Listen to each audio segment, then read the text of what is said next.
இந்த ஏனோக்கை குறித்து நாம் பார்க்கிறோம். அவன் மரணத்தை காணாதபடிக்கு அவன் எடுத்துக்கொள்ளப்பட்ட. அப்படி எடுத்துக்கொள்ளப்பட்ட இன்னொரு நபரை சொல்லுங்க பைபிள்ல.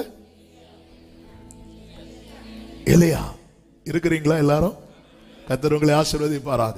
ஏன்னா சிலர் எழுத இப்படி குனிஞ்சது இன்னும் நிமிரல, அதனாலதான் எனக்கு டவுட் வந்துட்டு. ஹல்லேலூயா, ஆமென். இந்த டைம் முடிஞ்ச பிறகு எழுதிட்டு இருக்கிறவங்கள நம்பவே கூடாது. அவன் சில இப்படி வச்சுட்டு அவன் என்ன சொன்னாரு? ஹல்லேலூயா, கர்த்தர் நல்லவர். அப்ப தேவனால் பாருங்க, சாத்தா வந்து சில இடத்துல, எந்த இடத்துல நம்மளை பிடிக்கலான்னு பாக்குறானோ அந்த இடத்துல கர்த்தர் ஜெயிக்க வைக்கிறார். இந்த ஏனோக்கை குறித்து சொல்லப்பட்டிருக்கிறது, தேவன் அவனை எடுத்துக்கொண்டபடியால் அவன் எடுத்துக்கொள்ளப்பட்டான். தேவன் அவனை எடுத்துக்கொண்டபடியால். அல்லேலூயா. பிரியமானவர்களே, கர்த்தருடைய வருகை சீக்கிரம் இருக்க போகிறது.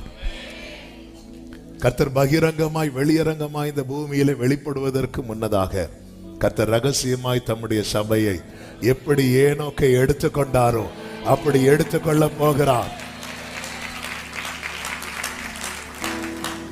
ஆமென். இது புத்தி இல்லாதவர்களுக்கு பரியாசம். அல்லேலூயா. புத்தி உள்ளவன் பார்ப்பான் இதை. கர்த்தர் அவனை எடுத்துக்கொண்டபடியால் வேதத்தில் சொல்லப்பட்டிருக்கிறது, தீங்கு வராததற்கு முன்னமே நீதிமான் சேர்த்து கொள்ளப்படுகிறான், எடுத்துக் கொள்ளப்படுகிறான். அல்லேலூயா.